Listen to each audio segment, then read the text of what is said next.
Have you been washing your hands regularly too? I know I have. They're starting to get a bit pruny.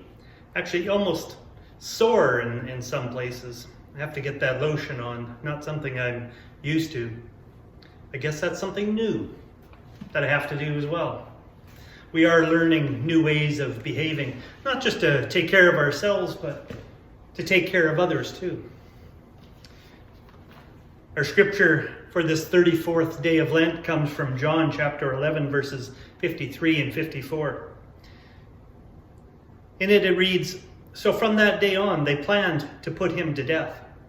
Jesus therefore no longer walked about openly among the Jews, but went from there to a town called Ephraim, in the region near the wilderness, and he remained there with the disciples." They planned to put him to death, so Jesus stopped walking around openly.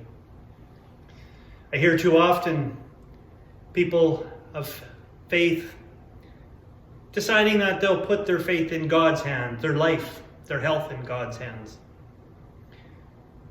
Well, I think God teaches us lessons along the way, and one of them is to take care of ourselves. We take care of ourselves so we can take care of others. There's a particular church you may have heard of that continues to meet even in this crisis, believing that if they have faith, God will protect them. I told a story just a week or two ago about Martin Luther putting his faith in God, but also doing all the things society told him to do when the bubonic plague was going through. Sterilizing and taking care of himself and making sure he didn't get sick, and more, or just as importantly, he didn't make others sick. So if Martin Luther wasn't a significant enough person in the church, in the life of the church, perhaps Jesus is. When Jesus said they were about to kill him, so he went and took himself away with the disciples. Well, I think Jesus could have good faith that God would protect him, but yet he still knew the right things to do to protect himself. Otherwise, he couldn't go and be who he is to us today. He needed to be healthy, just as we do.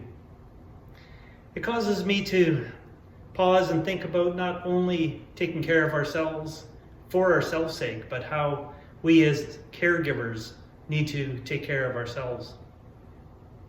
When we're caring for someone else or worrying about someone else, we put them so much ahead of us that we become no value to them either. I think this is a time to reflect on care. Care for ourselves, care for others, listening to those that know, heeding their guidance. And it changes from day to day, so as they say, pay attention and keep up, because what you know today might change tomorrow. Well, that's true. But I believe that's where we're at. I think that's where we find ourselves today. Washing our hands regularly, social distancing, only going out when we have to. Jesus followed good advice and went where he needed to remain safe. Who are we to think we're better than that? On this 34th day of Lent, go with God.